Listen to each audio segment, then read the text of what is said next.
kliyente naman nagbibigay kayo kahit sa bangko ninyo. Land bank pa naman kayo, gobyerno pa naman kayo. Dapat naman hindi ganun. Kung nakita nyo naman, wala namang peligroso ano. Nakita nyo, hirap na hirap po yung ganun. Maano man lang ganun. Po, sinabi nyo sa mga kliyente o somehow you accord some sort of parang courtesy, parang ganyan. Lumawa, nag-withdraw sila ng... Magkano po ba yung withdraw kanina, pinag-uusapan natin? 125 million, Your Honor. Ano po ba yung napakalaking bagay na pinoproteksyonan ninyo kung sakasakaling yung isa po sa guard nyo tinulungan lang pong isakay po sa sasakyan dahil mabigat po at napakarami po palang withdraw. What is so spectacular about helping because they are valued clients? Explain nga po ninyo sa maiintindihan namin kasi hindi po kami bankero Your Honor, ang duty po talaga ng security guard namin ay to secure po yung bank premises. Alam ko po yun, madam. Opo. Yun. But somehow, sa mga ibang establishment, alam po ninyo, yung gwardiya po, pumunta po kayo sa mga food chain. Yung gwardiya po, minsan naglilinis ng mesa. Kinukuha po niya yung mga pinggan. Nakikita niyo po yun. Very, Hindi po unusual yun. Gwardiya po yun.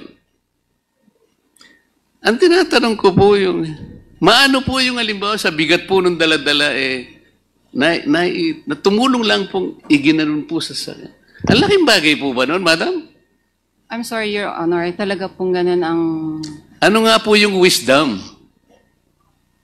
Na kung bakit halimbawa pinagbabawalan niya yung gwardiya naman na to lift a finger just to help somebody dahil sa bigat po ng kanyang daladalang pera na isakay po doon sa kanyang sasakyan.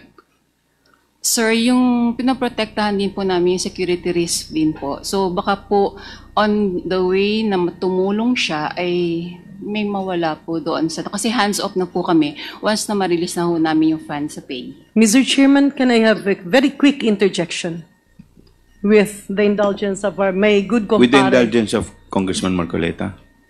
Just a quick interjection from Congressman. Just a very quick interjection, Mr. Chair. With indulgence. Yes, Congressman Garin. Yeah. Mr. Chair,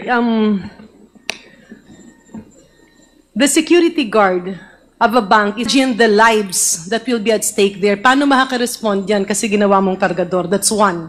Second, Mr. Chair, the security guards, well, they are adequately paid for that profession.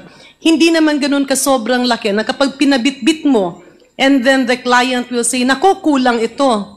Paano ngayon kung mapagbintangan sila? So it's not only protecting the bank, the other people and the clients, but their task is to be a security guard. And Mr. Chair, my kumare is speculating. Yung sinasabi ko, actual po yun Meron po bang mga tao nun, nung kayo po sinasakay lang po yung pera na siguro po nabigatan lang, ginanong ko lang. Ang laki po bang kasalanan yun, madam? Mga bangko po kayo di ba? Dapat po yung mga kliyente naman nagbibigay kayo kahit sa bangko ninyo. Land bank pa naman kayo, gobyerno pa naman kayo. Dapat naman hindi ganun. Kung nakita nyo naman, wala namang peligroso nakita nyo hirap na hirap po yung maano man lang ganun.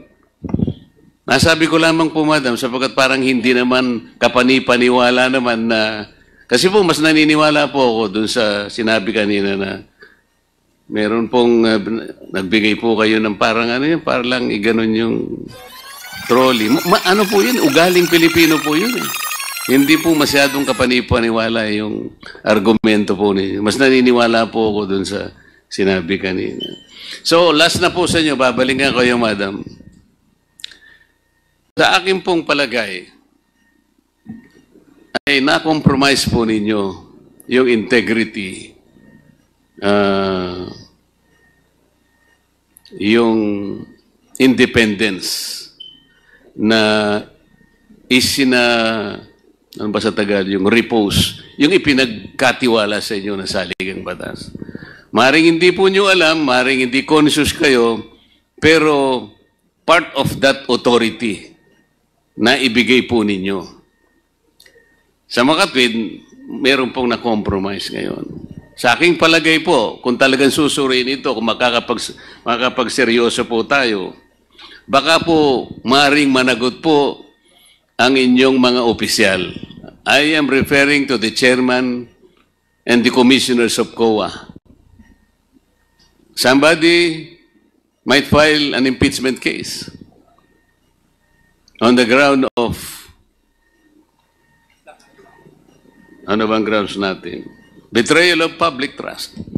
Alam po ninyo, mataas na uring pagpapahalaga yun eh. Kayo na rin po ang umamin at alam kong tama naman ang sinabi niyo. There is no other agency of government. Ang saligang batas po, mahigpit ang tagubilin. Siloso po yung saligang batas. Ayaw niya na meron po kayong ipagbibigyan pa. It was delegated exclusively to you. You cannot delegate that, even part of that particular authority and function. Mr. Chair, salamat po sa inyong panahon. Thank you, Congressman Marcoleta.